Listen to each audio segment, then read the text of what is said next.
So as I was saying in the last video, we have gotten to the time period in ancient Greece that we actually know the names of some of the artists. So this person is known as Polykleitos, and the artist was Polykleitos, and he created this figure known as the spear bearer, and this was depicting the young athlete, or the depiction of a young athlete during this time period. And we're dating this piece to circa 450 to 440 BCE. Now, what has happened through the course of history here is that the Romans eventually are going to take over the Greeks. And when they do so, we'll see next week that the Romans actually love the Greek art, and they end up copying a lot of it. And what they do is they take the bronze figures, statues, they copy them into stone, and then unfortunately they melt down the bronze. So we don't have the original piece anymore. Instead, what we have here is a Roman copy. So this piece here and these little supports, they would not have been in the Roman because, that would not have been in the Greek original piece because that was made out of bronze. Now that it was made out of stone, the supports are needed. So Polykleitos becomes an important artist here. One, he's our first person we know who he was, but also just because of how realistic he is starting to get these figures.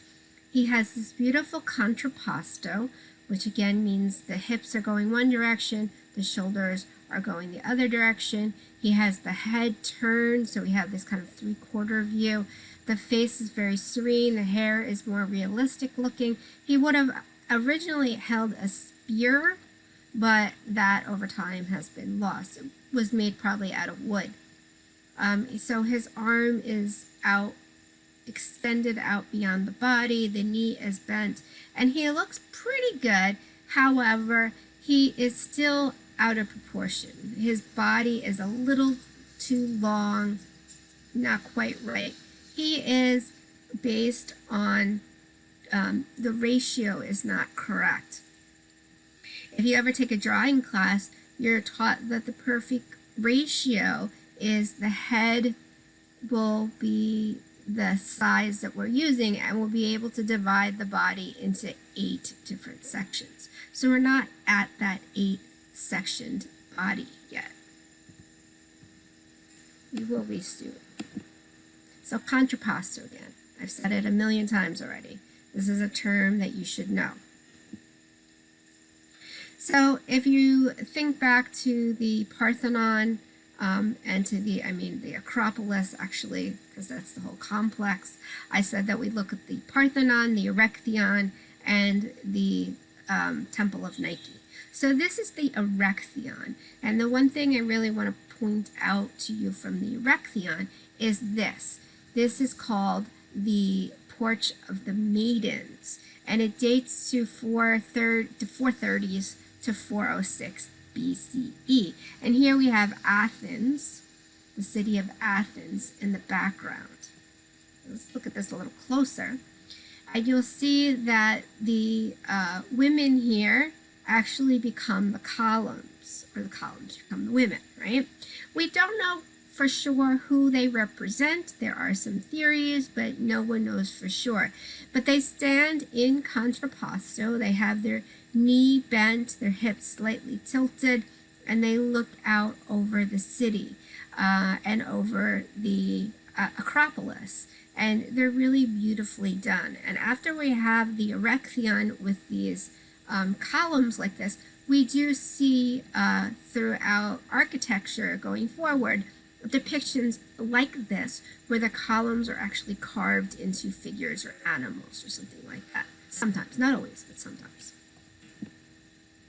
And then this is the one part of the frieze that I want to show you from the Temple of Nike. And Nike means victory. So this is why, Nike sneakers. She's supposed to be the goddess of speed.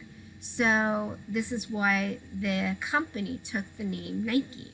So here we have Nike adjusting her sandal, and this is dated to circa 410 to 405 BCE. And she stands kind of like in this precarious position as she's adjusting her sandal. You can imagine she's only going to be able to stand like this for a couple of seconds. She's not standing like this for very long. The drapery, again, it's the wet drapery technique, so we can really see her body through it, shows her body in quite a, let's say, revealing way that we haven't seen up to this point. And because we've kind of happened on her here, she's kind of off guard, unbalanced, there's a kind of voyeurism, and also the fact that we can see her body so well, there's definitely a sense of sensuality or sexuality that's associated with this figure. So you can see her breasts very easily, you can see her abdomen here, and if you were able to zoom in on this piece, you can see that you even see her belly button. You see her legs really well and her arms. Unfortunately, we've lost her head and part of one of her arms, but we can imagine she's probably looking off in this direction. So that brings us to what becomes known as the late classical period, 400 to 323 BCE. And in this time period, we have some more artists that we know their names. So this is Praxiteles, and again, we don't have the original of these. These are going to be Roman copies that we have. So this is a Roman copy after the 4th century BCE, and it's in marble. So here we have, and these are large, I should have pointed out with the other one was just as large. This is 7 feet, more than 7 feet tall. And so these are larger than life. In the original bronze, then we wouldn't have needed this, and they didn't need all this drapery, but this is to help because stone is more brittle and not as strong as bronze. So unfortunately, he's lost his arm here, and the baby Hermes has lost his arm. If in the original one, Dionysus has lost his arm, the original one in bronze, this wouldn't have been a problem. So this is Hermes, and this is the baby Dionysus, or the infant Dionysus, who was the goddess of wine. And so we're getting even better with the proportion here, but we're still not at that true 8-figure ratio. The two of them look at each other. He has, like I said, in the last one, a fairly serene face. Hair is beautifully done. He stands in pretty extreme contrapposto with the hips really shot out on the side here, and the leg is bent. The muscles, very realistic at this point. So we're getting there. We're getting to the point of these figures being the ideal realistic figure. And here's another piece by Praxiteles, and this is Aphrodites of Kitos. And when we look at Aphrodite, she was supposed to be the goddess of love, the most beautiful woman in the world. And so when we look at this with our modern 21st century view, we might not say she's the most beautiful woman in the world, but at this time period, she was looked at as the ideal beauty. She would have originally been made out of marble, out of bronze. So here, when she's made out of marble, again, we need this support, and we need this support to be added. So we have her, look at her, completely nude. She's our first completely nude female figure within the ancient Greek art. And it's allowed for her to be nude because she's a goddess. So we're still not going to see the average person, average female being nude. It's only going to be men that are nude. But if it's a goddess, she's allowed to be nude, especially the goddess of love. So here she is. She would be getting ready to take a bath or something like that. And this is also another reason why it would be acceptable that she's nude. She's got this great contrapposto, hips going this way, shoulders going this way, nice serene face, very realistic in her hair and the muscles on her body. And here we come to finally Lysippus, and he has finally figured out the proportions of the body as 8 heads, or the equivalent to 8 sections, which is considered the ideal body.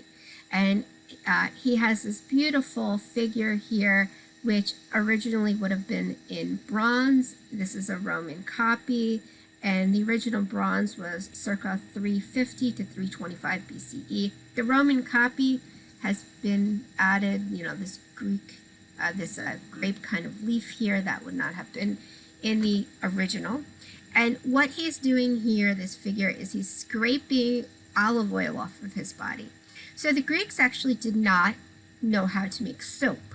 So one of the things that they would do is they would cover their body with olive oil, and then they would use a special tool and they would scrape the olive oil off of their body to clean themselves. So this young man, he has gone out and he has been exercising, which was compulsory within the society, and it meant you were a good citizen if you were physically fit. And the men would exercise together, and they would exercise nude, and there would be no female figures allowed to be exercising with them. And so he has finished exercising, and he is all sweaty and dirty, and so now he's scraping the olive oil off of his body that he's covered himself with to clean himself. He has this really beautiful contrapposto. His hips are going this way, shoulders going this way. He really extends out into the space in front of him. He's completely broken out of that idea of this boxy figure. If we think back to the Egyptians with one leg forward and arms at the side. His leg even goes off to the side. His face is, very realistic. His hair is really very realistic. It's an absolutely beautiful figure. The muscles, very well physically fit, but the muscles and the knees and everything are done pretty much that they're completely realistic. And do remember that all of these figures originally would have been painted, but we see them in this state because the paint has worn off over the centuries. This brings me to the Hellenistic time period, and I'll stop and I'll make one last video for that.